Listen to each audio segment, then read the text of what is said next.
congresistas, como primer punto de la agenda, se somete a consideración la aprobación del proyecto de acta de la primera sesión ordinaria, celebrada el día 4 de junio de 2018, en la que se acordó recibir hasta el 7 de junio todos los aportes para el plan de trabajo, así como llevar a cabo una sesión extraordinaria para su aprobación. De no existir ninguna observación, procederemos a votar. Si se levanta la mano, los señores congresistas que están de acuerdo con la aprobación del acta. Ha sido aprobada el acta de la primera sesión ordinaria de la Comisión Investigadora. Como segundo punto, se somete a consideración la aprobación del proyecto de acta de la primera sesión extraordinaria, celebrada el día 7 de junio de 2018, en la que se aprobó por unanimidad el plan de trabajo de la Comisión Investigadora, tomando en cuenta los aportes de la congresista Úrsula Letona, Ana María Choquehuanca y Miguel Castro. Asimismo, se acordó usar como nombre social de la comisión el siguiente: Comisión Investigadora sobre Abusos Sexuales contra Menores de Edad en Organizaciones. De no existir ninguna observación, procederemos a votar.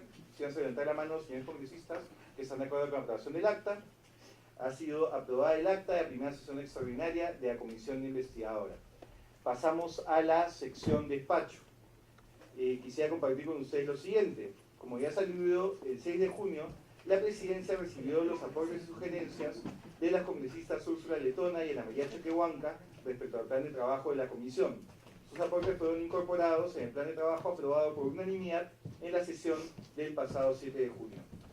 El viernes 8 de junio, la Oficialía Mayor del Congreso de la República nos comunicó que la mesa directiva autorizó la contratación de personal técnico para que la Comisión Investigadora lleve a cabo el ejercicio de sus funciones.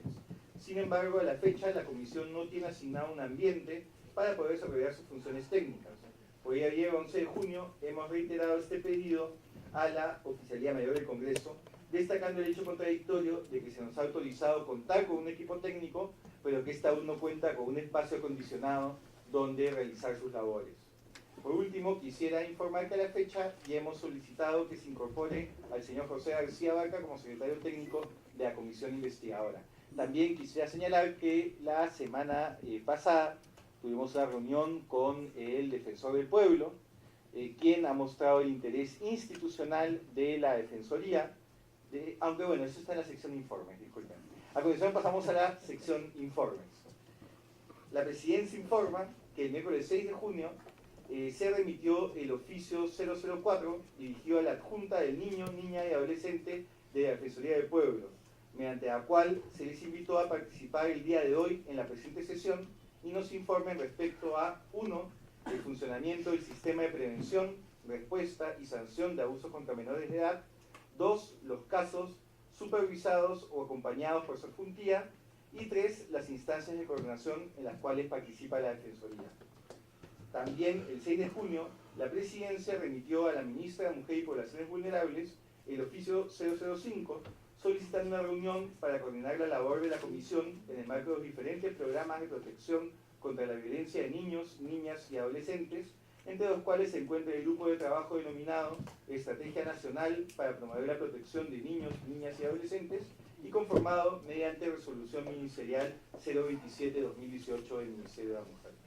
El pasado viernes 8 de junio, la Presidencia se reunió con el Defensor del Pueblo y la Adjunta para la Niñez y la Adolescencia y con representantes de UNICEF.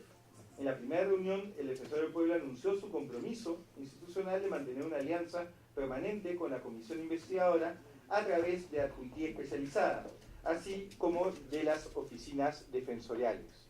Por su parte, UNICEF resaltó que el Perú fue incluido en el reciente informe global sobre los determinantes de la violencia que afecta a los niños, niñas y adolescentes, permitiendo acceder a información que debe ser considerada en el trabajo de la Comisión.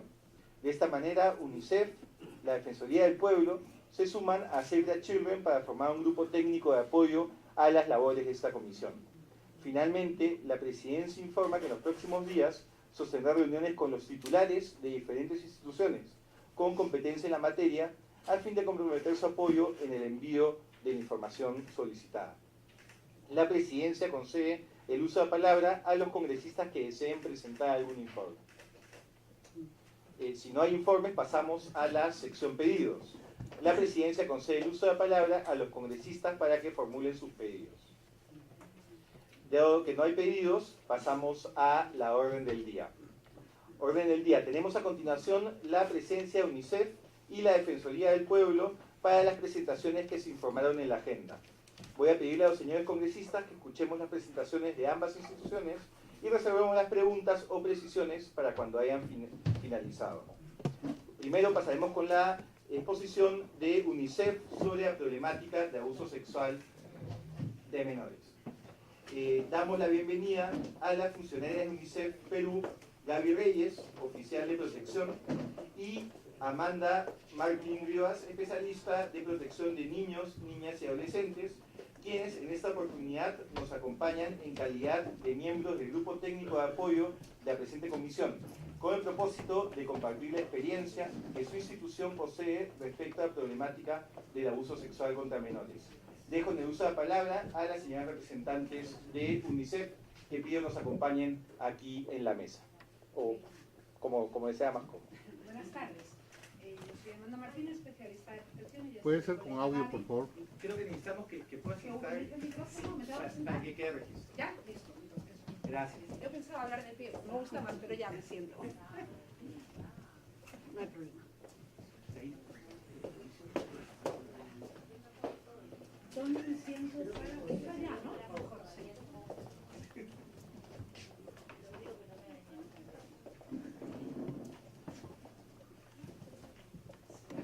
Perfecto, gracias.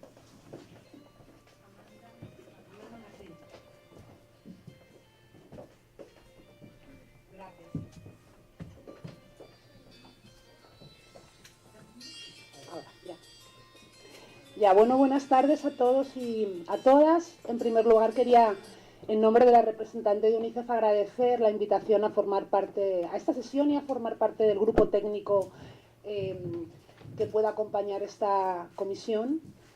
Quiero además felicitar también en nombre de UNICEF esta iniciativa y en particular algunos de los enfoques que el plan de trabajo plantea. Creemos que el enfoque de prevención en el abordaje de la violencia contra los niños y las niñas y en particular de la violencia sexual es el que puede marcar la diferencia en cuanto a llegar con medidas concretas que tengan un impacto en la vida de los niños y de las niñas. Creo también que el hecho de que la Comisión plantee contribuir a un autodiagnóstico institucional sobre cuáles son los principales cuellos de botella que están impidiendo, por un lado, que el Perú pueda prevenir las situaciones de abuso sexual y, por otro, que los niños y las niñas que son víctimas tengan acceso a un sistema de justicia efectivo que garantice su reparación y recuperación y la sanción de los autores es otra contribución crucial en el marco de esta comisión. Yo quisiera compartir con ustedes brevemente algunos datos relacionados con la prevalencia de la violencia en general contra los niños y las niñas en Perú, algunos datos específicos sobre violencia sexual y sobre todo algunos hallazgos relacionados con el proceso del estudio multipaís sobre determinantes de la violencia contra los niños, que como se señalaba al inicio de esta sesión, con el liderazgo del Ministerio de la Mujer y Poblaciones Vulnerables ha involucrado a Perú desde hace más de 2 años. Y al final llegar a algunas recomendaciones de política que quizá puedan ser interesantes tomar en cuenta en el marco del trabajo que está haciendo esta comisión. Entonces, le voy a pedir a la colega si puede avanzar en la presentación. Ya. Como punto de partida, algo que todos ustedes conocen ya, y es que la violencia tiene múltiples caras, es multidimensional y multifacética, lo que implica que cualquier abordaje tiene que ser también multidimensional y multisectorial. A la hora de definir un marco conceptual sobre la violencia, la forma más fácil de hacerlo es tomando en cuenta lo que estableció el Estudio Mundial sobre Violencia contra los Niños, Niñas y Adolescentes, que llevó a cabo el Sistema de Naciones Unidas con Paulo Sergio Piñero a la cabeza hace unos años. Podemos hablar de 3 grandes tipos de violencia: física, psicológica y sexual. De los entornos donde se produce, que son aquellos donde viven los niños, fundamentalmente escuela, familia, comunidad y entornos de protección. Cuando hablo de entornos de protección me estoy refiriendo a lo que en Perú se denominan habitualmente CARS, Centros de Atención Residencial. Y como el enfoque de curso de vida nos hace identificar que hay diferentes tipos y riesgos de violencia a los que están expuestos los niños y las niñas a lo largo del ciclo de su vida. No es lo mismo ni los tipos de violencia ni los niveles de riesgo a los que están expuestos los niños más chiquitos, que suelen estar expuestos más a la violencia física o psicológica o negligencia que ocurre dentro de sus entornos familiares, porque son donde pasan la mayor parte del tiempo, que las formas de violencia y los riesgos a los que están expuestos los y las adolescentes, que pasan mucho más tiempo en el entorno de la escuela, en el entorno de la comunidad, y que suelen ser más víctimas de violencia psicológica, sexual y de violencia vinculada con violencia armada en la calle, fundamentalmente. Entonces, lo que la evidencia demuestra es que cualquier abordaje, cualquier política o cualquier programa que pretenda abordar solo un tipo de violencia desde una sola dimensión corre el riesgo de no ser efectiva, porque hay una interrelación entre las diferentes formas de violencia, los entornos donde se produce y los factores de riesgo y protección a los que están expuestos los niños, tomando en cuenta sobre todo dos factores fundamentales, dos variables: su edad y el sexo, y el enfoque de género o las construcciones sociales de género predominantes en una o en otra sociedad. Sí, puedes pasar. Cuando nos centramos en Perú, vemos que en términos de violencia, en términos de prevalencia de violencia, los datos proporcionados por la ENARES, que es la única encuesta que nos da datos de prevalencia y no datos de registros administrativos, muestra una situación que yo llamaría de urgente necesidad de abordar. Estamos hablando de que más del 80% de los niños, niñas y adolescentes encuestados en la ENARES manifestaron que alguna vez en su vida habían sido víctimas de alguna forma de violencia psicológica o física por parte de las personas con las que viven o en el entorno de la escuela. Y de ellos el 67% habían sido víctimas de violencia física alguna vez en la vida. Cuando les preguntábamos esto mismo relacionado con los últimos 12 meses, el porcentaje bajaba, pero no a menos de un 40%, lo cual sigue siendo todavía una cifra altísima. Por favor, puedes pasar. Si nos centramos en violencia sexual, que es la preocupación particular de esta comisión, los datos para adolescentes, porque la ENARES solo consultó sobre violencia sexual a adolescentes, hablan de que en los últimos 12 meses casi el 20% de los adolescentes y las adolescentes encuestadas manifestaron haber sido víctimas de alguna forma de violencia sexual. Y alguna vez en la vida esa cifra llega casi al 35%. Las cifras son cifras alarmantes en términos de prevalencia y coinciden de manera muy cercana con las mismas cifras relacionadas con mujeres adultas, porque estos son para mujeres, o sea, hombres y mujeres menores de 18 años. Puedes pasar.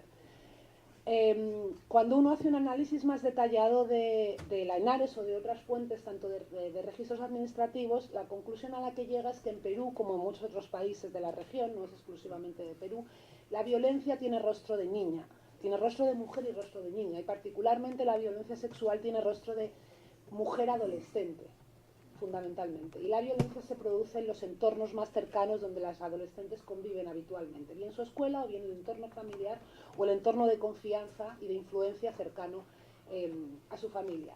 Si ven los datos ahí aparecidos, el 65% de los casos atendidos por los centros de emergencia mujer, que es el registro administrativo que tiene más cobertura en el Perú, son casos de niñas y adolescentes mujeres. Y si nos vamos a manifestaciones, a posibles manifestaciones de consecuencias de la violencia sexual en el Perú, en el año 2017 hubo más de 1.600 partos de mujeres menores de 14 años. De esos 1.600 partos, lo que la evidencia y la práctica y la experiencia de otros países demuestra es que un porcentaje muy alto son resultados de relaciones de abuso sexual no consentidas, o sea, de situaciones de abuso sexual. Con lo cual, esta radiografía muestra que si la violencia sexual es un problema en el Perú, que se ceba particularmente en las adolescentes mujeres, ¿no? Con todas las implicaciones que eso tiene. Gracias. Si miramos un registro administrativo de escuelas, que entiendo que es una de las instituciones sobre las que la Comisión quiere poner el foco en términos de qué está pasando a lo interno de las instituciones educativas con la protección frente a la violencia sexual, vemos que casi del total de casos reportados entre 2013 y 2006 a través del registro administrativo de las escuelas, casi un 40% corresponden a situaciones de violencia ocurridas de adultos a escolares, con lo cual estamos hablando de violencia institucional porque se produce en un entorno en el que los niños, las niñas y las adolescentes están bajo la supervisión de los y las profesores, que son funcionarios públicos. un 60% se produce entre iguales, entre pares, pero las cifras cuando hablamos de violencia sexual hablan que un 9% de casos son casos de violencia sexual en el entorno de la escuela. Y bueno, esa cifra es una cifra también altísima en términos de cómo está funcionando los mecanismos que tiene establecido el Servicio Público de Educación para prevenir que estas situaciones se produzcan y abordarlas y proteger a las víctimas, ¿no?, cuando se producen. Adelante.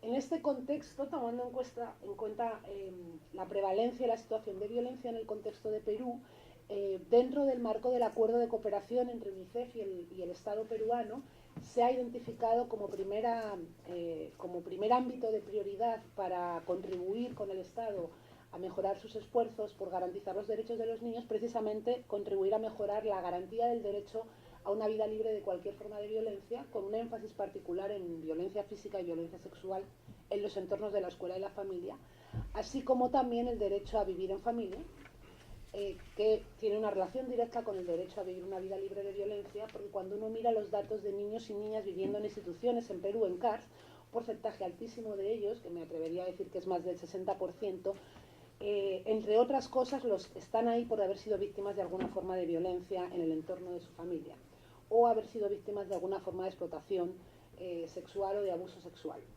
Y el otro derecho en el que particularmente el Estado peruano ha pedido la contribución de UNICEF es el derecho de acceso a la justicia, precisamente de los niños y niñas cuando son víctimas de alguna forma de delito, en particular cuando son víctimas de violencia sexual.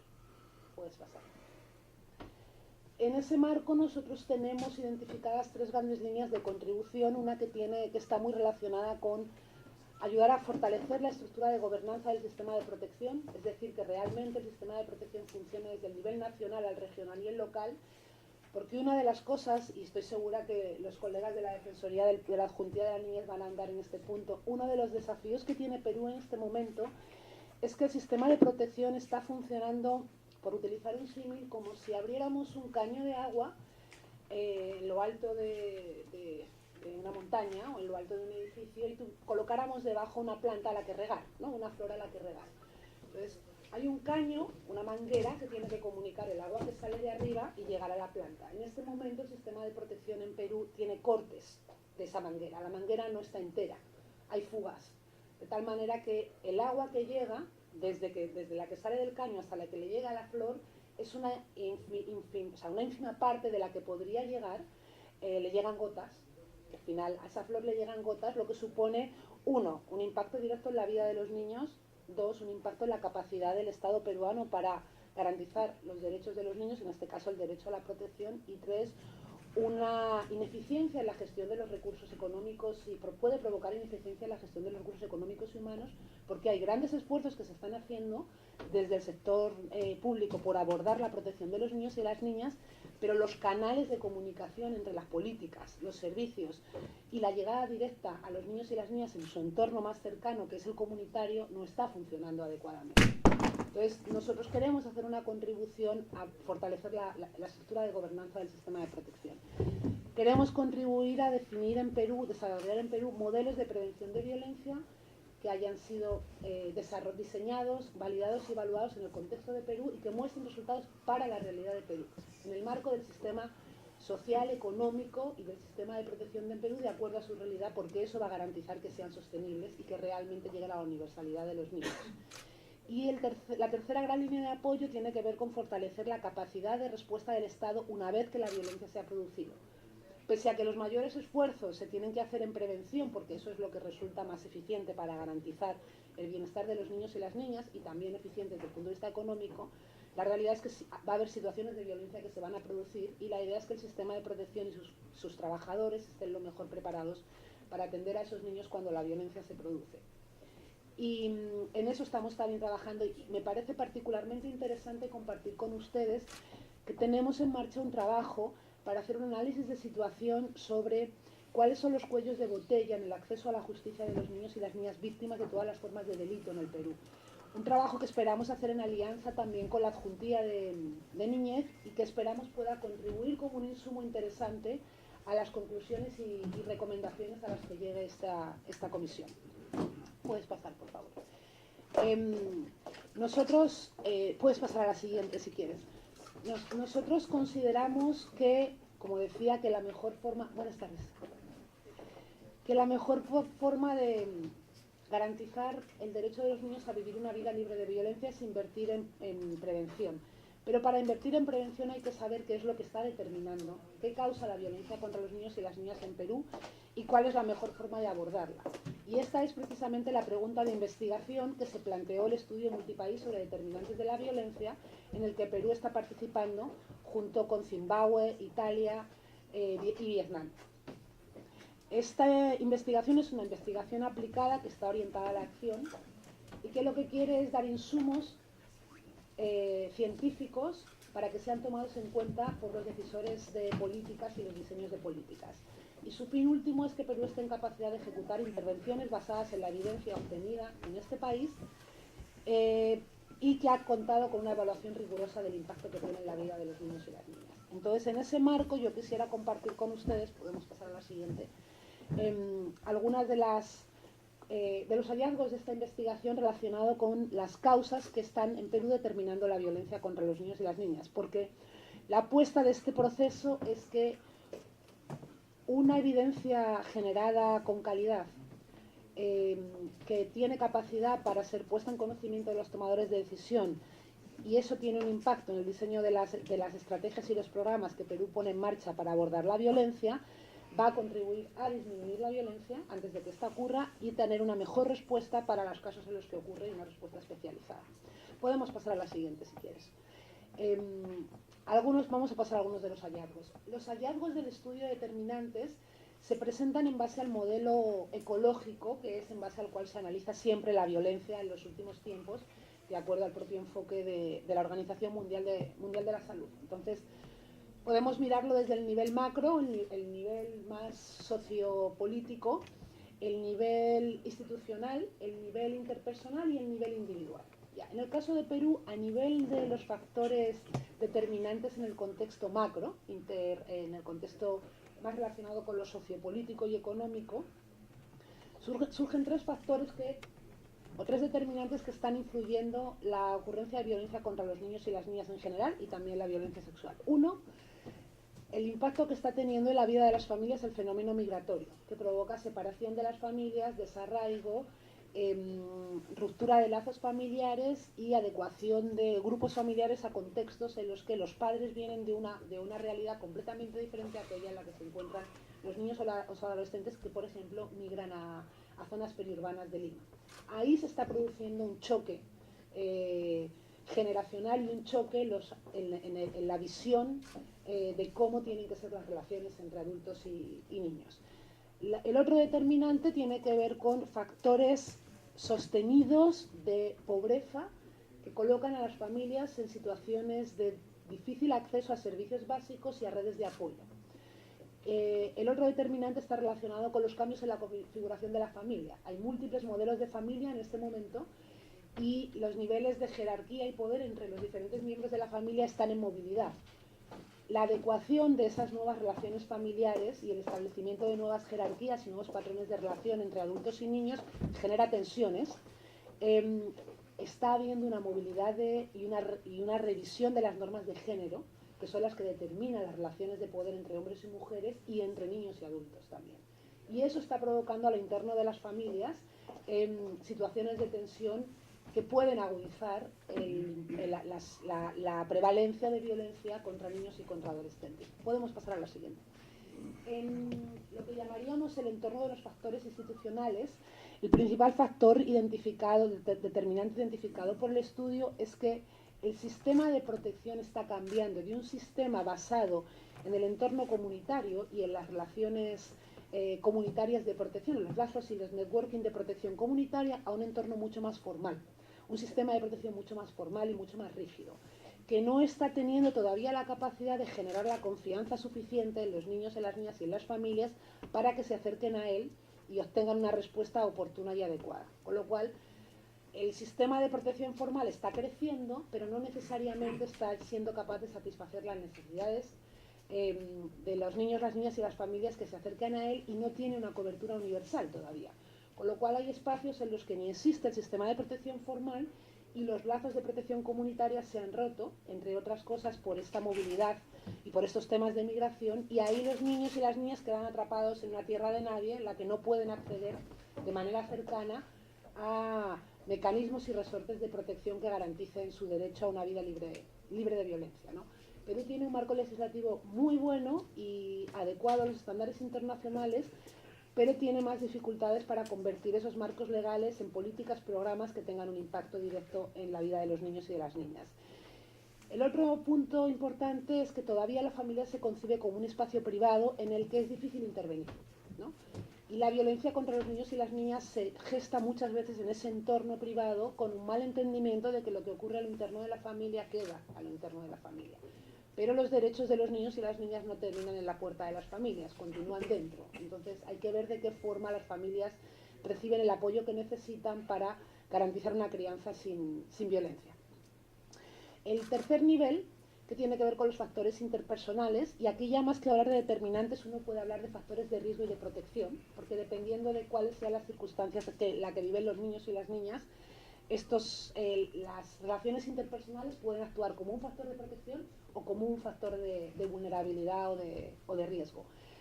En el contexto de Perú, la evidencia, los registros y las encuestas muestran que todavía el uso de la disciplina violenta, entendido en forma de castigo físico o de castigo psicológico severo, se considera que puede ser útil en los procesos de crianza y en los procesos pedagógicos, tanto a lo interno de la escuela como en el contexto de la familia.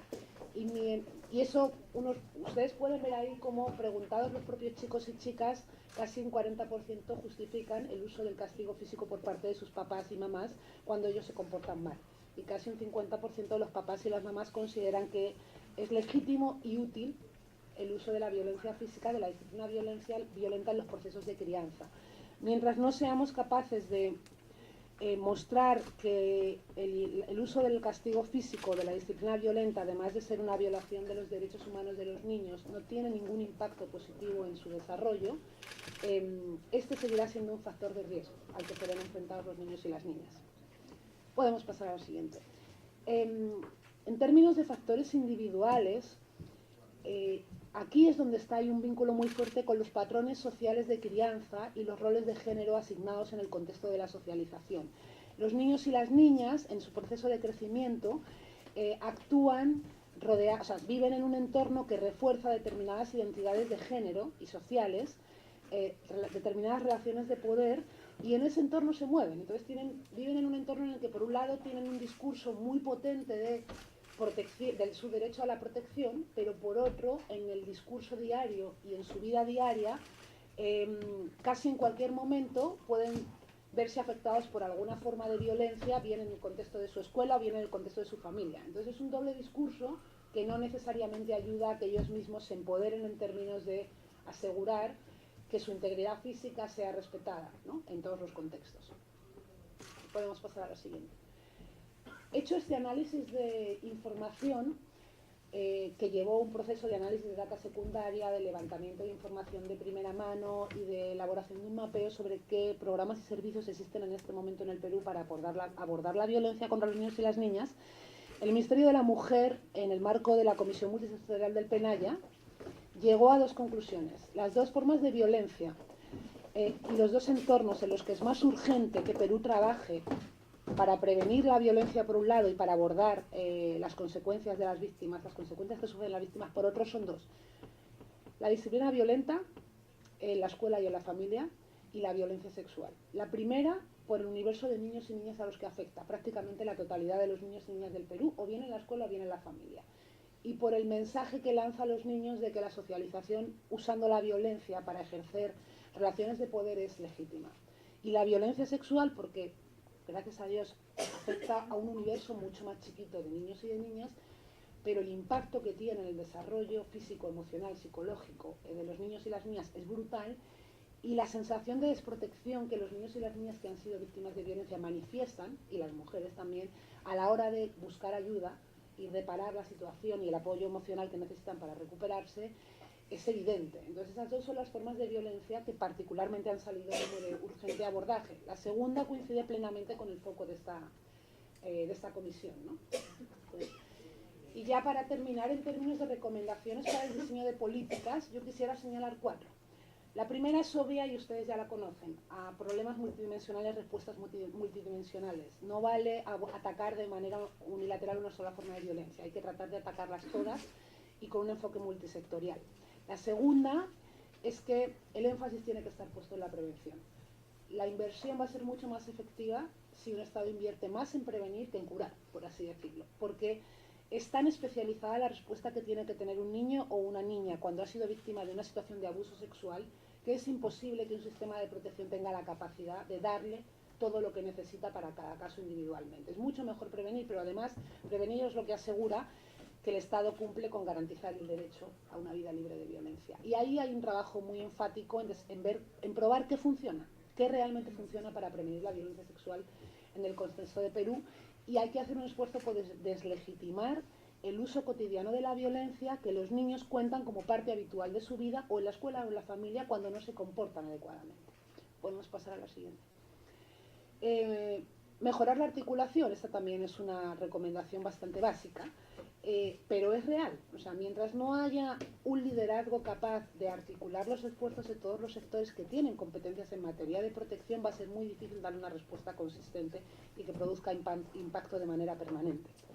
La cuarta recomendación es fortalecer el liderazgo o la gobernanza en la rectoría del sistema de protección del MIN, sí, pero que otros ministerios asuman que su competencia también es clave y sus esfuerzos también son claves para abordar la violencia y sobre todo la violencia sexual, como el MINSA, el MINJUS, el Ministerio de Educación y el Ministerio del Interior. Y en particular el MINEDU está haciendo grandes esfuerzos en este momento por abordar las situaciones de violencia que de una manera sistemática se han producido en el contexto de la escuela, sobre todo en contextos remotos y de escuelas rurales alejadas.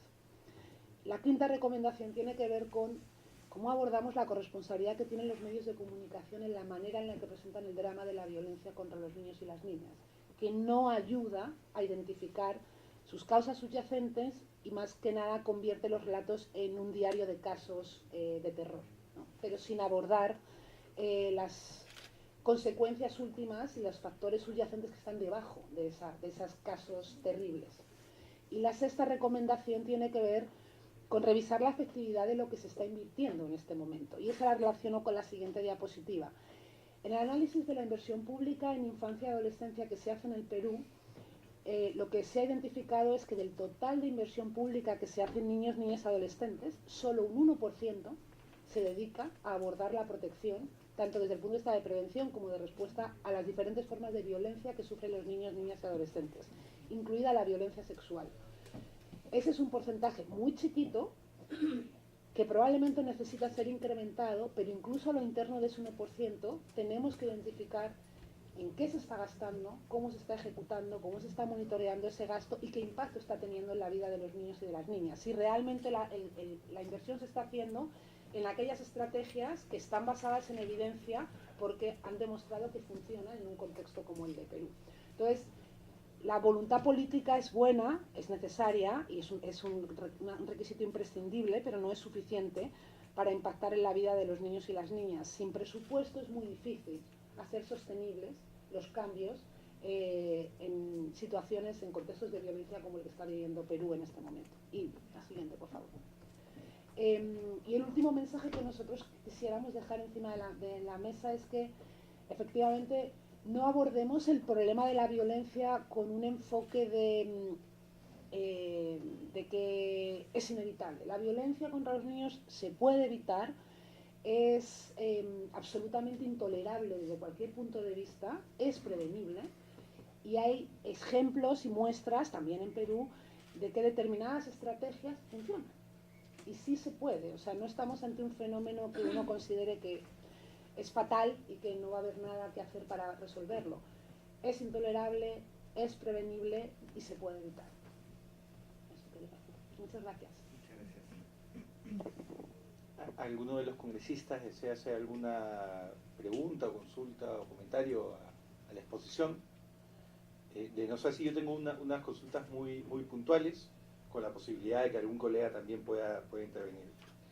En el tema de gobernanza, que me parece que es un aspecto clave, ¿qué experiencias exitosas en la región se conocen que, digamos, el benchmark, la comparación, nos podría ayudar, por un lado, a evaluar nuestra gobernanza, pero por otro lado, a tomar medidas muy puntuales para reformarla y lograr lo que buscamos? ¿Hay algún país de la región que tenga unas buenas prácticas recomendables? Esa sería la primera. La segunda, respecto a factores estructurales de violencia, se señaló que, bueno, que ese es el caso peruano, pero esos, digamos, se repiten los mismos factores en otros países donde UNICEF ha realizado estos estudios, o varían. Acá hay uno que ha llamado más la atención, que ha tenido alguna diferencia. Me interesaría ver cómo estamos en comparación a los otros países que hayan podido evaluar. Y usted hizo referencia a esta idea de los sistemas no formales, que son esos lazos de protección comunitaria que se han ido perdiendo para pasar a este sistema de protección formal que tal vez es demasiado formal y que no está cumpliendo del todo su labor. No sé si usted podría entrar en un mayor detalle respecto a cuáles son estos lazos de protección comunitaria. Gracias. No, gracias a ti. Respecto a la primera pregunta, definir bien la estructura de gobernanza de los sistemas de protección es un desafío que afrontan casi todos los países pero de la región. Los países que tienen sistemas de gobernanza mejores, y cuando me refiero a mejores, estoy entendiendo por mejores aquellos que impactan mejor en la capacidad del Estado de proteger a los niños y las niñas frente a la violencia, son aquellos que centran sus esfuerzos en el nivel más cercano al niño y a la familia, es decir, el nivel comunitario, municipal, distrital, que podríamos llamar en el Perú. Lo que sí está probado en todos los países es que la descentralización de la protección es una condición imprescindible para el éxito, ¿ya?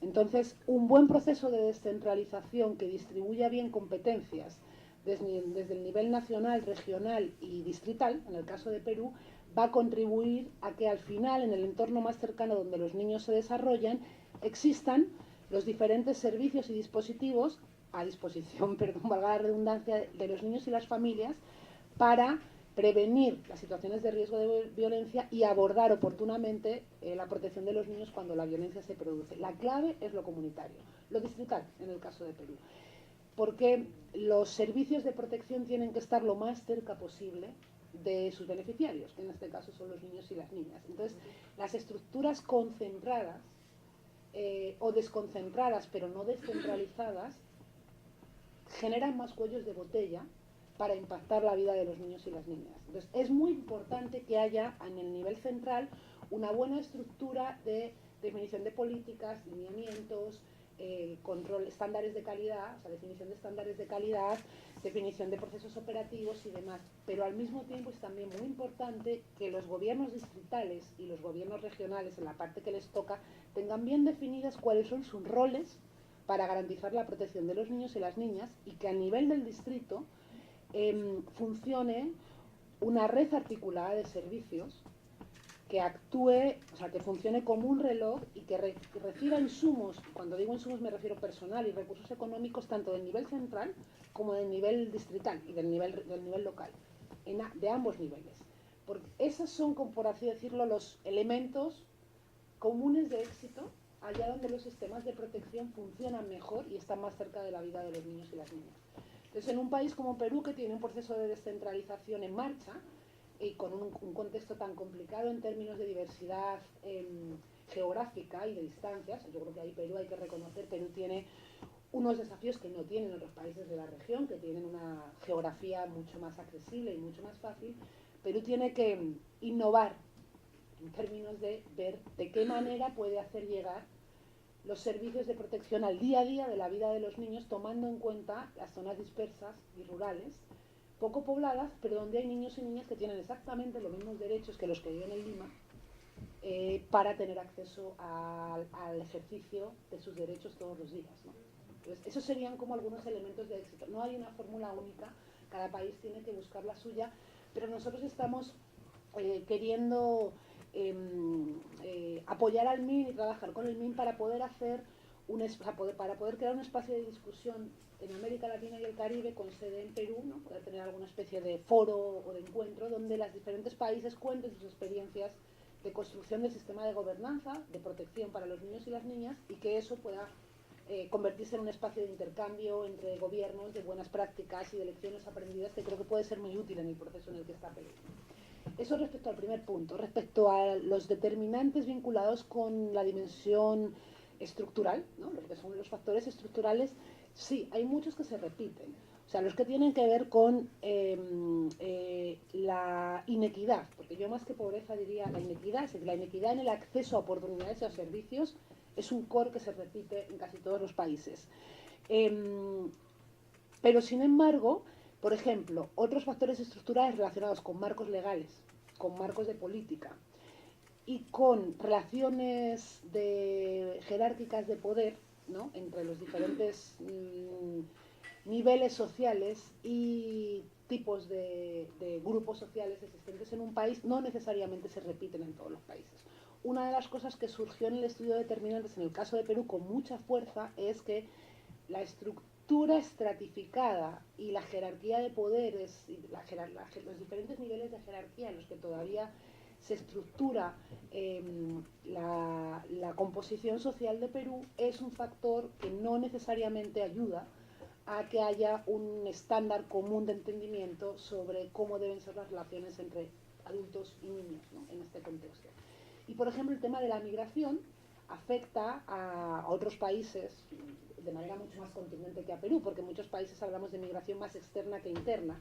En el caso de Perú, en este momento, lo que está afectando es más los movimientos de migración interna, ¿no? Sobre todo de la zona rural a la zona urbana y periurbana, con lo que implica en términos de familias que vienen de contextos diferentes, pero con niños que se crían en un contexto urbano, con una realidad completamente distinta y con papás que han crecido en un contexto y con una forma de pensar diferente, ¿no? Hay una lucha de poderes entre el deseo de autonomía de los y las adolescentes y el deseo de integración en un entorno nuevo y la necesidad de los papás y las mamás de mantener su forma de crianza y los patrones de relación con los que traen, ¿no? Del entorno del que vinieron. Y entonces eso está generando muchos conflictos intergeneracionales y a lo interno de las familias, sobre todo en contextos del cambio rural a urbano, por ejemplo. Y esas son cosas particulares que han salido en el contexto de Perú.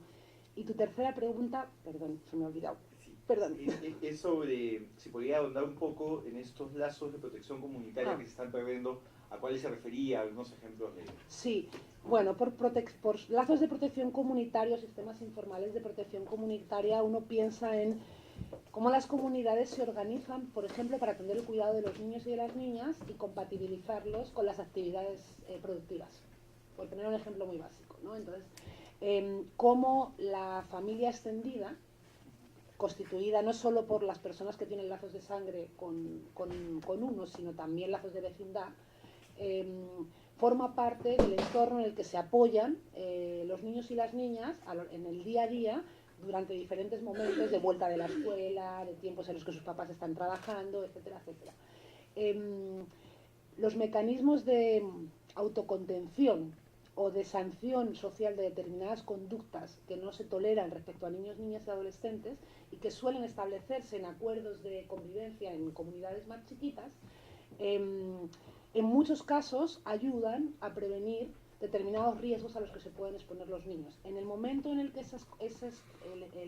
las comunidades se dispersan o parte de los miembros de las comunidades, de las familias de esas comunidades salen por razones de migración, por ejemplo, y los niños quedan al cuidado de un solo miembro de la familia, de los abuelos, de los tíos, etcétera, etcétera, ahí se empiezan a romper esos lazos informales de protección comunitaria.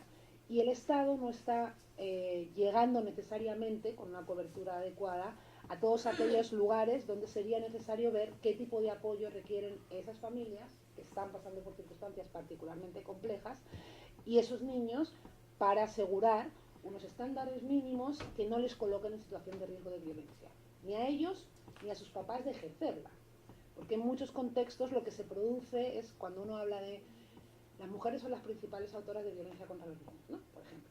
Y uno dice, ya, porque son las que más tiempo pasan con ellos. Y la violencia se produce más en contextos de pobreza. Es un análisis simple, porque hay otras variables que son comunes a esas familias, además de la pobreza, que están influyendo en que esas mamás o esos papás pasen por procesos de estrés ocasional, definido por sus circunstancias particulares de acceso a puestos de trabajo, de tener que compatibilizar el trabajo de generación de ingresos con el cuidado de los niños y las niñas, de enfrentarse a situaciones de exclusión en acceso a otros servicios que generan un nivel de estrés que pueden ser un detonante para que en un momento determinado se produzca violencia en situaciones en las que uno pierde el control sobre lo que tiene. O sea, si tiene múltiples labores que hacer al mismo tiempo, tiene sobre su cabeza la carga del sostenimiento de la familia, tiene una situación compleja en términos de saber cuál va a ser la supervivencia de la familia mañana, y tiene entre sus niños un niño que tiene capacidades diferentes y tampoco tiene apoyo para abordarlas, ese contexto es un contexto para la generación de situaciones de violencia. Además, esa familia es pobre, porque si no lo fuera tendría acceso a sistema de protección social adecuado para su niño con discapacidad, tendría mejor empleo, etcétera, etcétera. Pero la pobreza es una de las condiciones comunes a este tipo de familias, no la única. Las otras son las que hay que mirar porque son las que coadyuvan a que muchas situaciones acaben ejerciendo violencia contra sus niños y sus niñas. Y ese es un análisis que yo creo que es interesante hacer si uno quiere ver cómo puede mejorarse la capacidad de prevenir la violencia, que está muy relacionada no solo con el sistema de protección, sino con el sistema de protección social, con la mejora del mercado laboral y con otra serie de acceso a oportunidades que están afectando a un grupo particular de familias que no solo son pobres y por ser pobres son violentas. El congresista Trujillo. Gracias, presidente. Yo quisiera solamente tocar dos puntos. Uno que complementa lo expresado, el tema de la descentralización. Yo presido la Comisión de Descentralización y me preocupa de que este esfuerzo de luchar contra la violencia descanse en el rol subsidiario que tienen, en este caso, las autoridades que están más cerca al problema, en este caso las municipalidades distritales. Nosotros estamos seguramente todavía viviendo ese letargo de 15 años en que el proceso de descentralización se encuentra estancado. Esperamos que, como siempre se dice, ¿no? Ahora tenemos a las dos principales autoridades del país, al presidente y al premier, que son personas que han tenido experiencia en gobiernos descentralizados, que eso ayude a que tomen una decisión política, porque no solamente ahora es el tema de prevenir la violencia respecto a las niñas, niños y adolescentes, sino que también el desarrollo de la propia colectividad espera mucho el proceso de descentralización. Entonces, qué bueno de que se tome en cuenta de que el trabajo que hagamos a nivel nacional va a depender de una rectoría que lógicamente tiene que nacer del sector, pero quienes tienen que accionar de manera directa y oportuna, inmediata, son los que están en el nivel de ese rol subsidiario. Ese es un primer planteamiento que lo digo de esa manera. Y lo otro es, se hablaba de la corresponsabilidad de los medios de comunicación. Nosotros a las entidades públicas las podemos controlar, las podemos impulsar, las podemos dirigir, pero en el caso de los medios de comunicación simplemente obedece al deseo de vender la información de parte de ellos. Entonces, ¿qué tanto es el esfuerzo del Estado como tal y el compromiso de ellos para poder ayudar a que esta corresponsabilidad se disminuya progresivamente para ayudar todos al esfuerzo de la lucha frontal contra la violencia? Sí. Bueno, respecto al segundo punto, yo solo comentaría que a mí me parece, yo creo que el control bueno, primero que hay un control de la calidad de la información que se ofrece, que sí, de alguna manera sí toca al aparato estatal que puede controlar, pero yo estoy de acuerdo que es bien difícil. Yo creo que ahí hay que hacer un llamado a la autorregulación del sector de los medios de comunicación, porque una buena información que contribuya a que la sociedad adopte una posición de tolerancia cero frente a la violencia contra los niños es una buena contribución en general al desarrollo del Perú, y eso no me cabe duda que es algo que está entre los objetivos y resultados que se esperan alcanzar los grandes medios de comunicación, ¿no? Entonces, pero sí, es cierto que ahí juega un papel muy importante la autorregulación, o sea, el establecimiento de criterios comunes y éticos de abordaje de información sobre determinadas personas, en este caso sobre niños, niñas, adolescentes, que requiere una sensibilidad particular y unos controles en términos de no revelación de identidad, de una serie de cosas que todos vemos habitualmente en los medios de comunicación, que se podrían cumplir por parte de todos los medios de comunicación, yo creo, haciendo un esfuerzo de definir algunos estándares de comportamiento común. Ahí la Junta de la Niñez de la Defensoría del Pueblo lleva haciendo de manera consistente y continuada un trabajo bien interesante precisamente para mejorar el abordaje que hacen los medios de comunicación de las noticias sobre niños, niñas. Pero definitivamente es un reto que yo creo que es un reto global, o sea, no exclusivamente en el Perú, ¿no? Así ocurre. Y sin embargo la contribución de los medios de comunicación, si es en positivo, puede impactar muy bien, ¿no? El imaginario y la creación de opinión en la sociedad respecto a qué consideramos que es tolerable y qué consideramos que no es tolerable a la hora de relacionarnos con los niños y las niñas. Congresista Montenegro.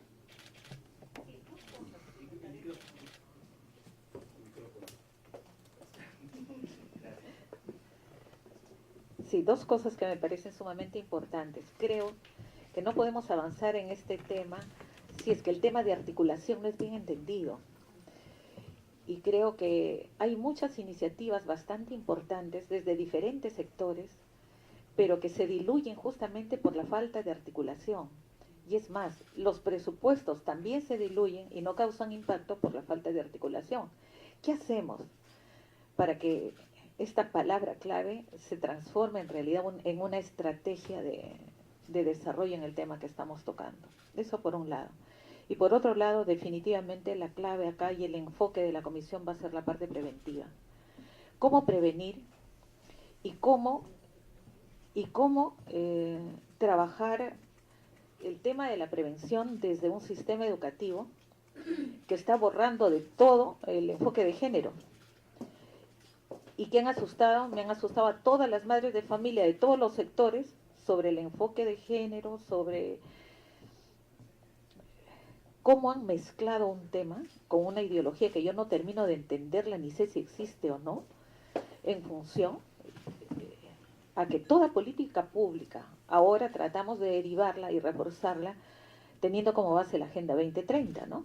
Y uno de los objetivos está la igualdad de género para el tema del cuidado de niñas, adolescentes, para todo lo que tiene que ver con prevención. Entonces, ¿cómo tocar este tema en un ambiente tan cerrado a un tema tan importante en el ámbito de todas las comunidades, ¿no? Más allá de religiones, más allá de razas, de credos, de lo que fuera. Entonces, esas dos cosas para mí son fundamentales para poder alinear todas esas recomendaciones, las 5 o 6 recomendaciones que has dado. Gracias.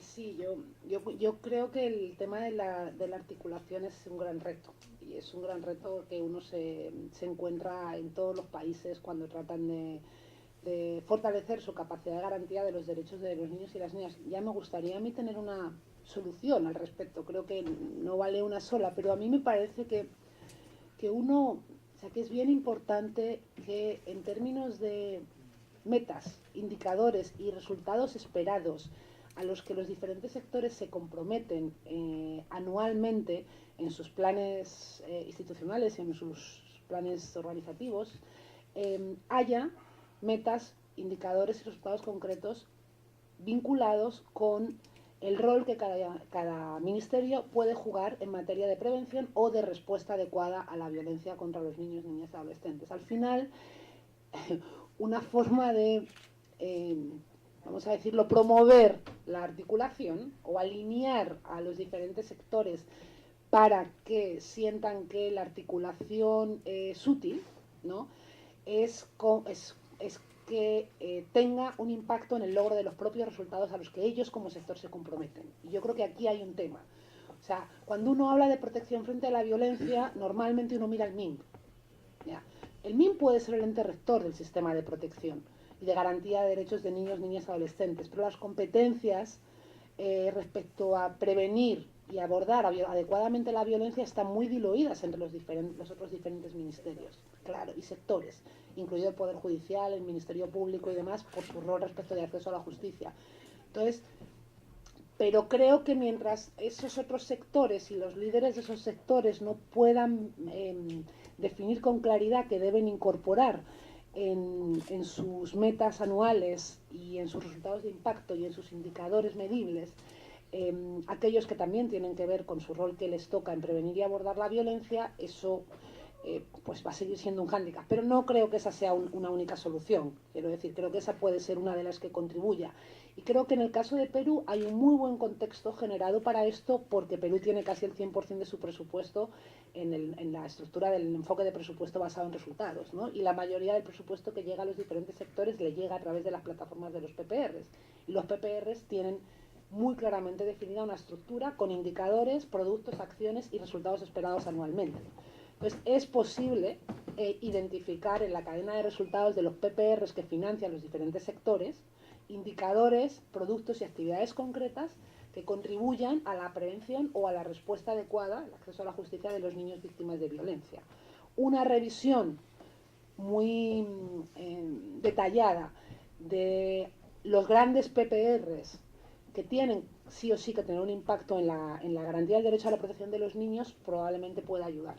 Y el MIN va a llevar a cabo este año, en alianza con el apoyo de UNICEF y en el marco de la Mesa de Análisis del Gasto Público en Infancia y Adolescencia, que lidera el MIN, pero que tiene presencia del MEF, del MIDIS, de la mayoría de los ministerios y también de sociedad civil, un análisis específico de la inversión pública en protección, de este 1% que se invierte en protección, y se van a mirar los PPRs para ver qué productos de los PPRs están contribuyendo o deberían contribuir a prevenir y abordar la violencia si los sectores fueran conscientes de que tienen ese potencial, ¿no? De que pueden usarse para eso también. Congresista Chocabanca.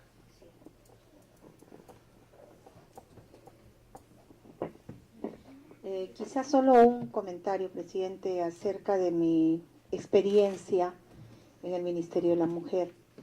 Y lo que uno encuentra pues es la falta de articulación y el trabajo conjunto que se tiene que hacer entre instituciones, no solo del sector privado, sino con el sector público. Nosotros habíamos creado una instancia nacional para la protección, para promover la protección y seguridad de los niños, niñas y adolescentes. Un trabajo, en verdad, con un esfuerzo bastante grande de parte del Ministerio Público, del Poder Judicial, de UNICEF, de Save the Children, del mismo ministerio, del Ministerio Interior. Habían 12 ministerios involucrados. Pero ¿qué es lo que pasa en el país? Yo creo que eso es algo que nosotros, y creo que UNICEF juega un rol muy importante, porque si nosotros, o sea, aquí en el Congreso, no declaramos de interés esa instancia que es para promover la protección y seguridad de los niños, yo no sé si una declaración baste para poder lograr que esto tenga una continuidad. El problema en el país es que nada tiene continuidad. Pueden venir 20 ministros, las políticas tienen que ser unas, y los seguimientos tienen que ir de un inicio hasta un final, hasta lograr una evaluación final de un proyecto, de una iniciativa, en el impacto de medición de resultados, a ver cómo estamos yendo. Creo que es muy importante, sobre todo, a mí me parece muy bien lo que usted ha enfocado, presidente, lo que ha enfocado la representante de UNICEF, en cuanto a lograr, por ejemplo, hacer un foro donde podamos intercambiar las experiencias de otros países y ver cuáles son los que han dado resultado, cuáles sí, cuáles no, para poder aplicarlas. Pero todo esto, yo temo que todo eso se puede quedar en el papel, porque ciertamente cuando se identifica en esa instancia el cuello de botella, o sea, ¿cuál es el cuello de botella para que no avancemos en estas políticas, en estas acciones? Y el cuello de botella se llama presupuesto. Y es la falta de presupuesto. Es la falta de presupuesto. Entonces, ese es un punto muy importante que nosotros como congresistas tenemos que contemplarlo en el presupuesto para el próximo año. Porque definitivamente, si nosotros vemos que hay tanta violencia con los niños, es porque definitivamente el niño no tiene la oportunidad de decir su verdad frente a una cámara Gesell, por ejemplo, que no existen en el país, sino las mínimas, que ni siquiera son las necesarias, son las mínimas. Y ahí hay otro punto también, al margen de ello, que creo que es importante que consideremos, presidente, y es el hecho de que, por ejemplo, cuando los niños están en riesgo, el riesgo puede ser de violencia física, psicológica o abuso sexual, ¿qué es lo que hace el ministerio? Identifica a la familia en riesgo y empieza a buscar, mientras esté en el albergue el niño, se empieza a buscar a la familia extendida. Estamos hablando de tíos, de abuelos, de todos los familiares, pero se busca a la familia y se les entrega a personas que nunca en su vida han visto a este niño, que si lo aceptan, no será en muchos casos, y yo diría en la mayoría de casos, para darles un trato adecuado, un trato como el que merece tener un niño, sino para tenerlos de repente realizando tareas menores, que es lo que también he visto. Entonces ahí, por ejemplo, tenemos un problema que tenemos que empezar a rectificar. Entonces, presidente, creo que es muy importante, yo diría incluso que nos sumemos a esta iniciativa que tienen del intercambio de experiencias, es muy importante, como poder legislativo sobre todo, porque de allí nosotros vamos a poder recoger iniciativas que nos sirvan para poder mejorar la legislación en el país. Las familias extendidas son buenas, pero yo no sé si será mejor que un niño permanezca en un albergue del Estado o que sea entregado a una familia que nunca en su vida los vio y que en consecuencia no siente ningún tipo de cariño por ese niño. Gracias. Muchas gracias. Yo solo en relación con este último punto que señala, solo decir un par de cosas. La primera es que la vida en una institución de los niños y las niñas que no pueden vivir con su familia no puede ser la solución. O sea, hay que buscar alternativas que no pasen por vivir en una institución. La evidencia científica vinculada con la neurociencia demuestra que el impacto que tiene la vida en instituciones de niños y niñas, sobre todo de niños y niñas menores de 5 años, es brutal en términos cognitivos, de desarrollo de funciones intelectuales, emocionales y sociales. Más allá de que no nos olvidemos que uno de los derechos que el Estado tiene que garantizar a los niños es el derecho a vivir en familia y en primer lugar con la suya, y si no puede con la suya, con otra que efectivamente reúna las condiciones para asegurar su bienestar. Con lo cual, la garantía del derecho a la familia que tiene el Estado implica poner los esfuerzos en prevenir que los niños tengan que ser separados de sus familias. Y prevenir que los niños tengan que ser separados de sus familias implica poner a disposición de las familias en el entorno distrital, o sea, donde ellas viven, mecanismos de detección temprana de situaciones de riesgo y ofertas consistentes de apoyo sostenido a esas familias para que superen las situaciones que generan que no puedan ocuparse de sus niños. Porque eso es lo que cierra la puerta de entrada de los niños al sistema de protección. Igualmente va a haber un porcentaje de niños que siempre van a entrar al sistema porque determinadas condiciones van a hacer que coyunturalmente o de manera definitiva no puedan vivir con sus familias. Para esos es para los que nos referimos, a los que la vida en una institución no puede ser la solución.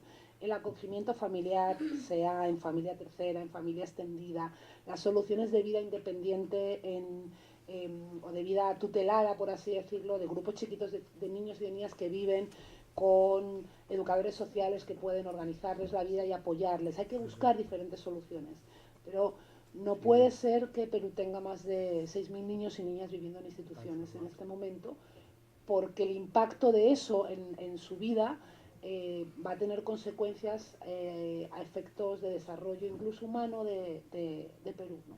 Entonces, yo coincido en que efectivamente hay que tener muy claro que la solución alternativa que se le da a un niño cuando no puede vivir con su familia sea de base familiar, pero que esa familia garantice su bienestar bajo cualquier circunstancia, definitivamente. Sí, en eso coincido plenamente. La congresista Chacabón.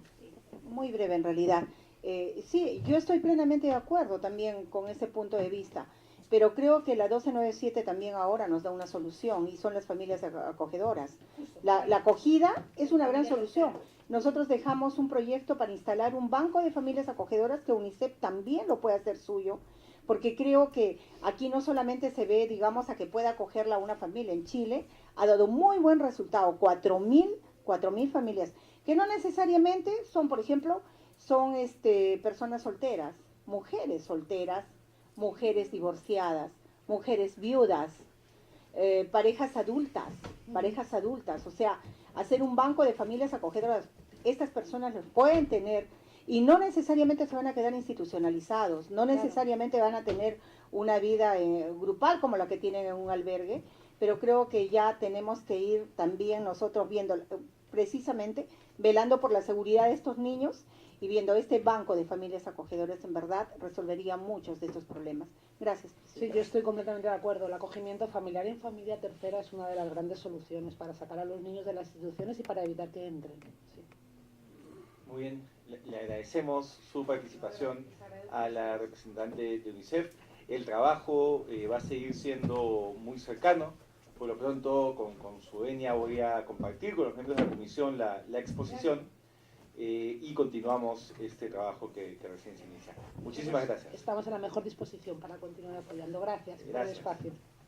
Ahora le damos la bienvenida a la señora Matilde Coveñas, adjunta de la Defensoría del Pueblo, quien nos acompaña en calidad de miembro del Grupo Técnico de Apoyo de la presente comisión, con el propósito de compartir la experiencia que la Adjuntía de la Niñez y la Adolescencia posee respecto de la problemática del abuso sexual contra menores, con énfasis en los aspectos a los que hicimos referencia en el primer punto de la sección informes. Cedo entonces el uso de la palabra a la señora Matilde Coveñas. Muchas gracias por estar aquí. Gracias a usted, señor congresista, por la invitación y a todos los miembros de la comisión por invitar a la Defensoría del Pueblo. Reciban el saludo del Defensor del Pueblo y el agradecimiento para unir esfuerzos y colaborar con la atención de esta problemática que es la violencia sexual. ¿No? Desde el inicio de las funciones de la Defensoría del Pueblo, la niñez y adolescencia ha sido un grupo de especial preocupación defensorial, ¿no? Tan es así que desde la creación de la Adjuntía para la Niñez y Adolescencia, el primer informe de investigación defensorial que se hizo fue justamente el de violencia sexual contra la niñez y adolescencia. Entonces, como sé que tenemos que regresar a nuestras respectivas actividades, yo les voy a compartir de manera general cuáles han sido estas investigaciones que ha realizado la Defensoría del Pueblo, algunos casos emblemáticos que hemos atendido y que nos han permitido no replicar estos esfuerzos en las oficinas defensoriales y también la visión que tiene la Defensoría del Pueblo y que coincide con lo que ya ha planteado UNICEF a través de Amanda para entender verdaderamente esta problemática. Todo lo que les voy a comentar de manera breve va a ser alcanzado luego un informe escrito, tal como lo ha pedido la comisión para cada uno de ustedes y puedan ya leerlo y revisarlo con detenimiento y consultar si es que tuvieran alguna otra cuestión que les quedara en duda, ¿no? Les quisiera compartir primero que la Defensoría del Pueblo en materia de violencia sexual ha hecho 3 investigaciones. Una de ellas, como les había dicho, fue el informe defensorial 126 sobre la situación de la justicia penal frente a los casos de violencia sexual contra niños, ¿no? Muchas de las conclusiones de ese informe se repiten hoy en la actualidad y muchas de las recomendaciones que se dieron también están pendientes todavía de cumplir en el Estado peruano, ¿no? Por ejemplo, en aquella oportunidad la estadística de ese informe nos arrojó que el 87% de víctimas de delitos contra la libertad e integridad sexual eran niñas o adolescentes mujeres, y esto se repite actualmente, ¿no? En una cifra también alta, y que ese porcentaje, un 69%, era entre 10 y 18 años de edad. Además que el 98% de los denunciados y procesados eran varones y el 62% de ellos correspondía a personas dentro de su entorno familiar, padres, padrastros, ¿no? Tíos, abuelos, hermanos, y hoy en día lo que estamos viendo que también se repite, ¿no? Este tipo de agresores, pero también en la atención de nuestros casos hemos advertido otro perfil de agresores, otro tipo de agresores, por ejemplo los docentes. los docentes miembros de la Policía Nacional, o incluso hemos atendido un caso donde los agresores eran miembros del ejército peruano. Entonces, si bien los agresores principales son los padres de familia, tenemos también otros espacios donde, como el ámbito escolar, el espacio escolar, donde los niños también están sometidos a riesgo de violencia sexual, ¿no? Y esto es preocupante. ¿Cuáles fueron los aspectos más resaltantes de este primer informe que hicimos y que, por ejemplo, ahora se están repitiendo? Nosotros advertimos que en el acceso a la justicia de los niños, niñas y adolescentes, vimos que había un inadecuado tratamiento de la reserva de la identidad, tanto a nivel policial como a nivel fiscal, y esto se sigue repitiendo y se evidencia cuando muchos de estos datos salen a los medios de comunicación, por ejemplo, y que es un tema que se ha abordado hace un momento. También advertimos la carencia de juzgados y salas especializadas en delitos sexuales y en delitos afines, con el propósito de garantizar el procedimiento dentro de un plazo razonable, el respeto a las garantías, la atención de la víctima, ¿no? y otro tipo de situaciones. También advertimos que había una falta de actuación de los medios probatorios adecuados, no se actuaban todos estos medios que eran pertinentes para que la investigación sea rigurosa, ¿no? Y que había, por ejemplo, también una falta de representante del Ministerio Público en determinadas diligencias y falta de defensa pública también. En los últimos casos que la Defensoría del Pueblo ha estado interviniendo, hemos visto que los niños no tienen defensa legal, que la defensa legal es más de los agresores que de las propias víctimas, y por carecer de recursos económicos, algunos no tienen una asesoría legal adecuada para que se pueda continuar con el proceso penal, y esto hace que se abandonen estas causas, ¿no? Sobre todo en zonas de la selva, donde las barreras lingüísticas, geográficas, ¿no? Las barreras económicas impiden un adecuado acceso a la justicia. Pero también, aparte de este informe defensorial 126, se hizo un informe de adjuntía relacionado al rol del Instituto de Medicina Legal y Ciencias Forenses en la defensa de los derechos de la niñez y adolescencia. ¿Cuáles fueron las principales conclusiones de este informe defensorial? ¿No? Por ejemplo, la necesidad de dotar a los consultorios de reconocimiento médico legal del equipo respectivo para que cumplan debidamente sus funciones. Se carece del equipo respectivo para que puedan dar una adecuada atención a la niñez y adolescencia víctima de violencia sexual.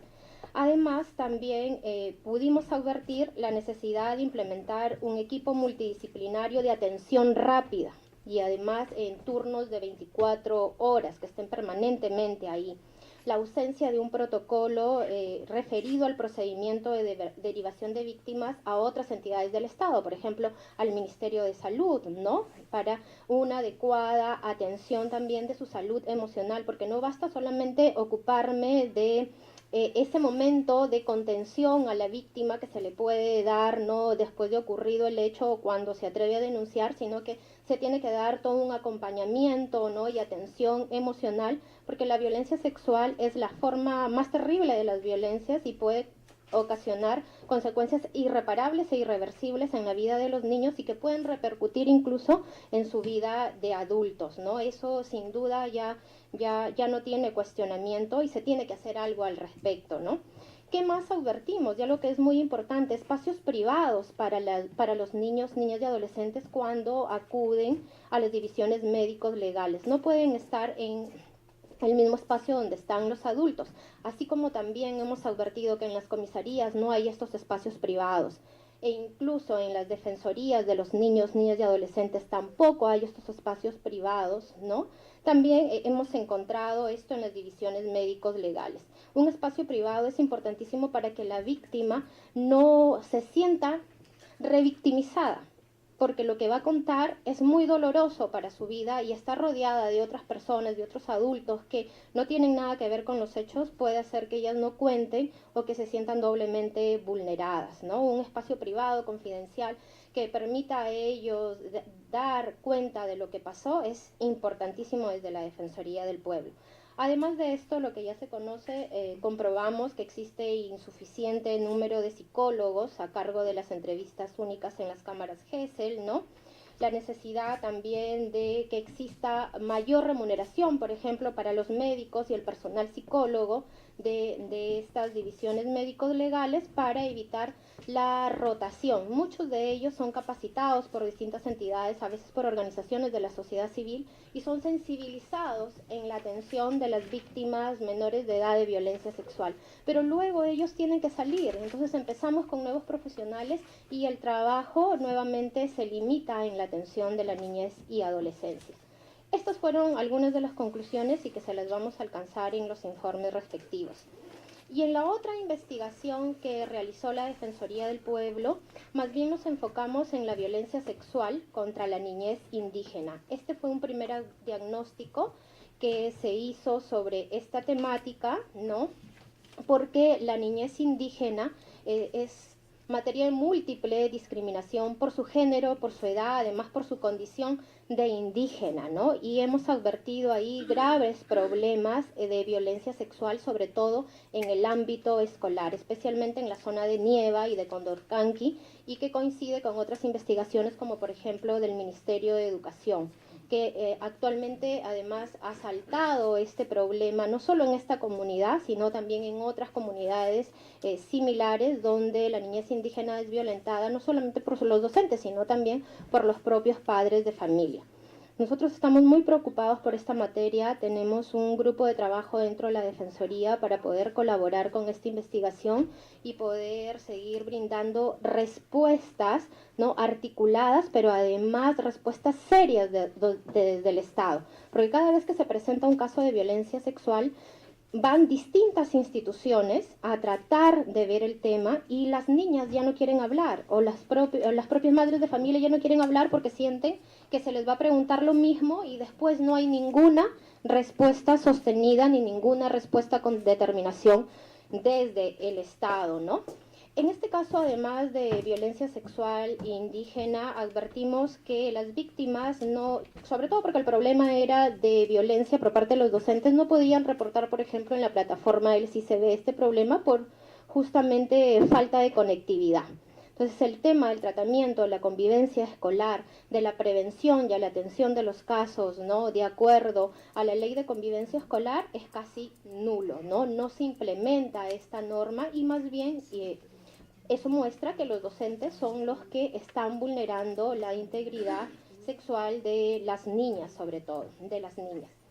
Estos 3 informes han sido los que ha hecho la Defensoría del Pueblo, pero la intervención defensorial no se ha quedado en la investigación, sino que constantemente, a través de nuestras 38 oficinas defensoriales, atendemos casos de violencia sexual. Tenemos módulos defensoriales y oficinas defensoriales en toda la región, y para eso nos hemos organizado, ¿no? Hemos priorizado a partir de esta problemática la creación de un sistema de intervención defensorial que nos permite tener una actuación uniforme y adecuada a esta problemática. Para ello hemos implementado lineamientos que son pautas de actuación defensorial para que todo nuestro personal tenga, ¿no?, la misma forma de actuar, pero sobre todo que garantice esta actuación la protección a la víctima, a la niña o al adolescente o al niño víctima. Nuestra actuación en los casos es no jurisdiccional, sino que la intervención de la Defensoría del Pueblo más bien es con enfoque de derechos. No solo supervisamos que las entidades públicas cumplan con su función, sino también que nos interesa primordialmente que la atención a la víctima de violencia sexual sea la adecuada por parte del Estado. O sea, la idea acá no es concentrarnos solamente en la sanción del agresor y en la actuación de las entidades competentes para sancionar al agresor, sino también no podemos olvidarnos de la recuperación, de la rehabilitación de aquella persona que ha sido víctima de algo tan grave como es la violencia sexual. Por eso les decía que nuestra intervención siempre es con enfoque de derechos y donde la persona, el ser humano, este niño, niña y adolescente es el centro de toda nuestra actuación, ¿no? Pero nuestra actuación no se queda ahí en esta atención de los casos. Estamos haciendo seguimiento a casos emblemáticos, por así decirlo, casos que han sido mediatizados, o hay otros casos que no se conocen, pero que estamos ahí haciéndole seguimiento, como el caso de Huánuco, un caso de Huánuco donde descubrimos en una visita itinerante a una comunidad de Huánuco, 5 adolescentes embarazadas por sus docentes. Ahora estos docentes están siendo procesados, ¿no? Y han sido denunciados ante las autoridades respectivas. Estamos haciendo seguimiento a un caso también de Huánuco donde personal policial había vulnerado la integridad de 2 niñas y al parecer de otras niñas más que participaban, ¿no?, en talleres formativos de la policía. Y acá hay otro tema que se repitió incluso en la ciudad de Lima, específicamente en San Juan del Lurigancho, a raíz del caso de la niña Jimena, ¿no? En esta ocasión, la Defensoría del Pueblo solicitó que en las comisarías no se realicen, por ejemplo, talleres formativos para los niños, que si bien son importantes, considerábamos que no era la comisaría un espacio adecuado ni seguro para los niños. Esta recomendación fue acogida y nosotros continuamos haciendo el seguimiento para que la policía reestructure todos sus talleres formativos y pueda tener un protocolo para todo el personal que trabaja con los niños en talleres formativos.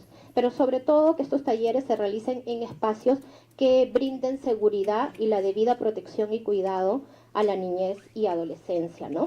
Así también estamos haciendo seguimiento a casos de violencia escolar, entre ellos los casos que se dieron en instituciones educativas en Chincha, ¿no?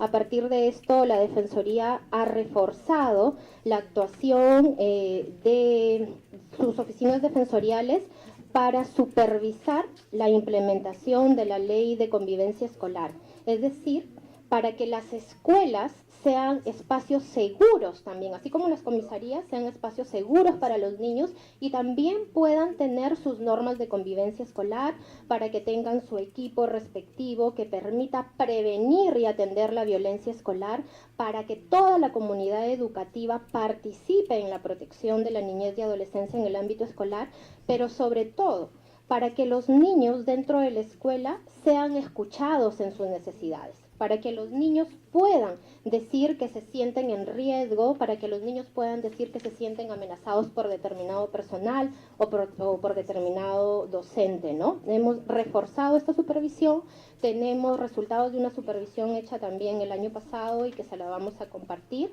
¿no? Y que demuestra que a pesar de los esfuerzos que realiza el Ministerio de Educación y que son muy valiosos, todavía la escuela no se constituye en ese espacio seguro para los niños, ¿no? Entonces vemos que tanto, de acuerdo a todo lo expuesto, que el ámbito familiar y el ámbito escolar siguen siendo ámbitos donde se tiene que reforzar la prevención de la violencia, Eso en cuanto a la atención de los casos, y quisiera referirme a algo que se tocó hace un momento, respecto también a la atención, ¿no?, al tratamiento de la violencia en los medios de comunicación.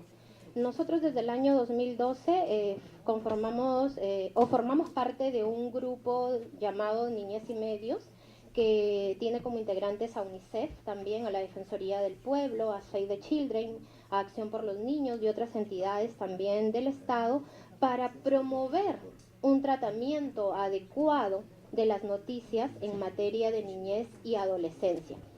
Nosotros consideramos que los medios de comunicación son aliados importantes para prevenir y para luchar contra la violencia, pero también consideramos que al momento de difundir, ¿no?, estas noticias, estas denuncias, se tiene que hacer con respeto a los derechos de los niños, con el respeto a su derecho a la identidad, a su derecho a la imagen, a su derecho a la identidad individual y familiar, ¿no? Entonces hemos conformado este grupo tiene una serie de actividades. Hace unos años se logró que los titulares de los medios de comunicación firmaran una declaración de principios en este tema, y constantemente le hacemos recordar este compromiso.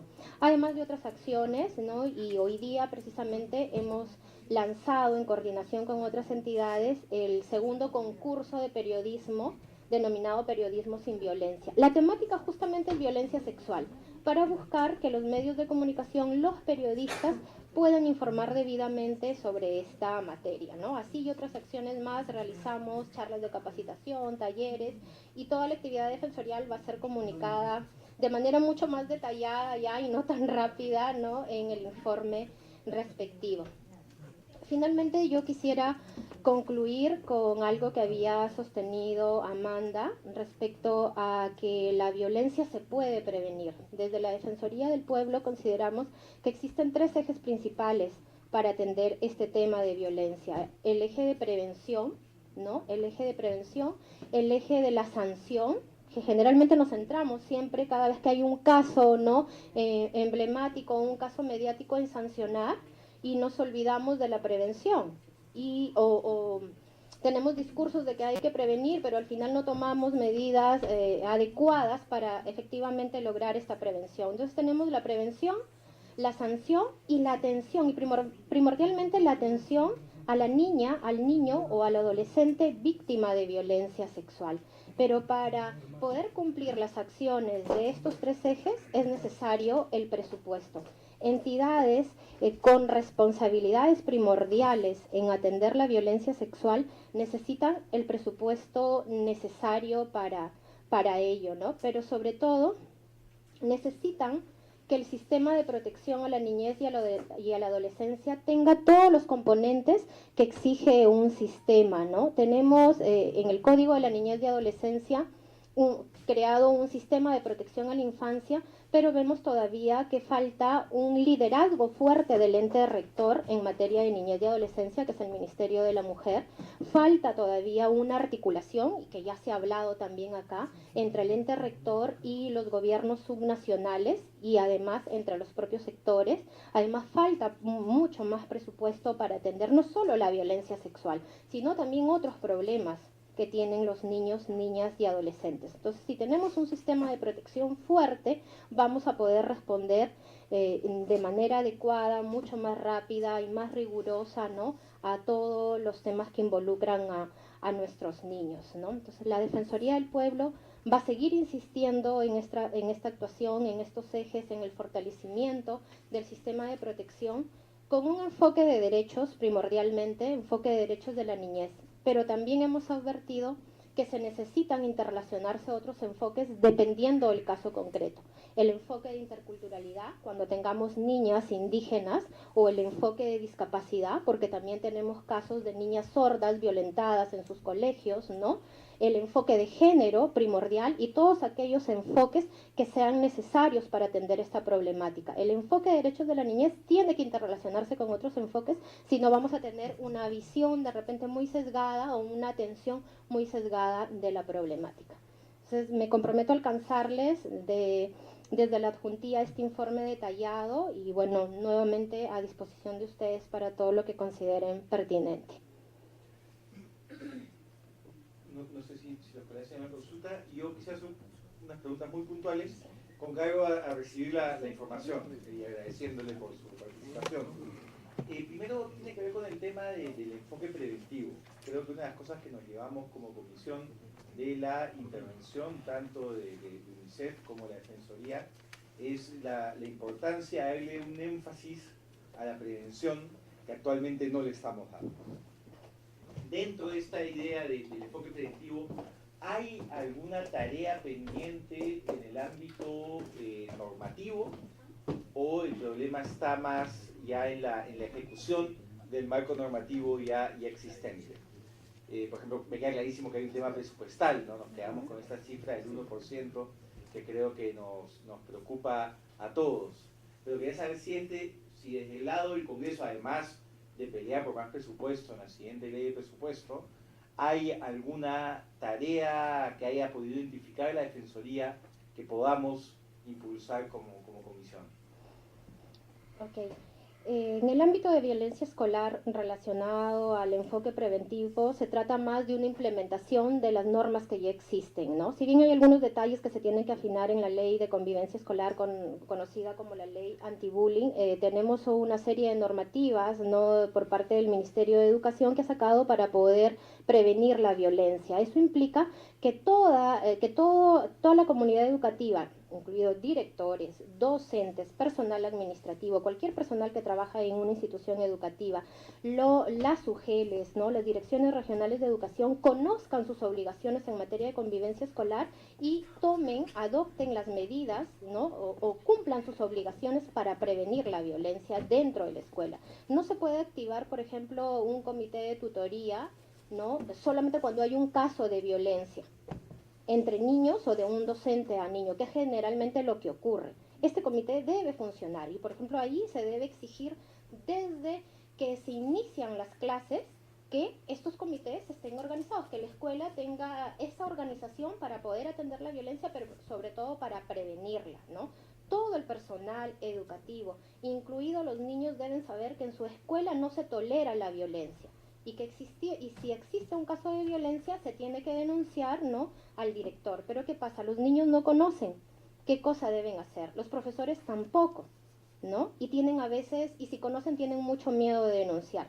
Esto desde el ámbito de violencia escolar, nosotros consideramos que se tienen que implementar todas las normas, ¿no?, respectivas a la materia. Pero hay otra situación que sí nos preocupa a nivel normativo y que tiene que ver con la 3043, que es la norma de violencia familiar, la última norma, que incluye además a los integrantes del grupo familiar. La mayoría de casos de violencia corresponden a niños, niñas y adolescentes. Y estamos advirtiendo que el abordaje que se les da, ¿no?, a los problemas de la niñez y adolescencia, a los casos de violencia contra la niñez y adolescencia, se está confundiendo con el abordaje, el tratamiento para los casos donde las víctimas son mujeres adultas. Entonces tiene que haber una distinción en esta norma para que las respuestas sean las adecuadas. No pueden ser las mismas respuestas. El tratamiento de los casos de los adultos no puede ser el mismo para el tratamiento de los casos de los niños. Tal vez esta sea la oportunidad para analizar qué aspectos de la norma se tienen que modificar y, sobre todo, incluir a los fiscales de familia, porque ellos siguen siendo los garantes de los niños y adolescentes de acuerdo al 138 del Código de los Niños. O sea, este artículo 38 no se ha eliminado. Y si bien ya no forman parte de esta ruta de atención los fiscales de familia a partir de la ley, ellos siguen siendo los garantes y tienen que intervenir como lo están haciendo ahora algunos fiscales.